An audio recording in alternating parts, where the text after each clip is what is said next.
Sveiki, cienījamie pasažieri. Par vērtīgiem padomiem pienāca ziema.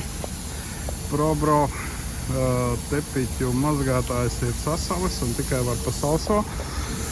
Bet, tā kā bija slapjais foršs, varēju šos tepiķīšus izmazgāt. Tagad sāls. Ko es daru?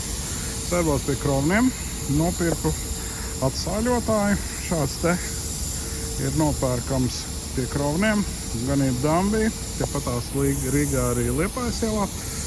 Pamēģināsim, jo tas funkcijas ir tāds, kad ir jāuzpūš. Šis te ir atsāļotājs. Jā, tā kā, paskatīsimies, kāda būs reakcija. Un jāiedod viņam brīdis, lai viņš nonāk reakcijā.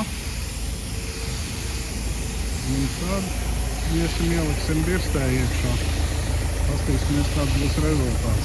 Jau var redzēt, ka tas sāls jau ir normāli ceļās uz augšu.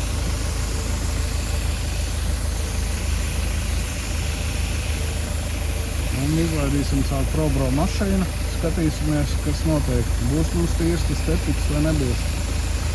Jo ne ar ko viņi nevar dabūt tīru, vienīgais ņem un uz vannu mēs bedzē vannā.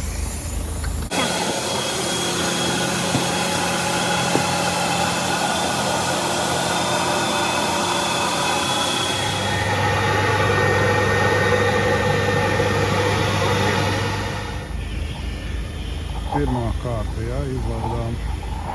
Jau ir rezultāts, jau ir ok. Tā kā viņš ir diezgan, tā vēl ir jāpaberž. Vēl vienu kārtu. Trešo reizi laižam cauri aparātam. Protams, pirms šo līdzekli izmantot vajadzētu varbūt krietni cietāku birsti, ar ko izrīvēt tos sāls kristālus. Un ar Probro putekļu sūcē, protams, var baigi labi visu to sasūkt. Tad sapūst uz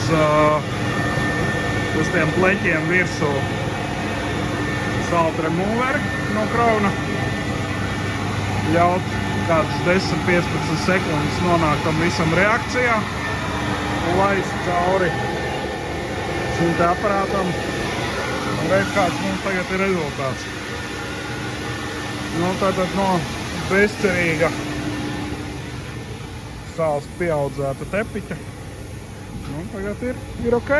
Varam likt iekšā. Protams, var ietaupīt naudu, nest tepiķu dzīvokli vannas istabā, vannā likt un berzēt. Bet, vannā mašīnas tepiķi gan neienesīs. Un faktiski kur bija starp šīm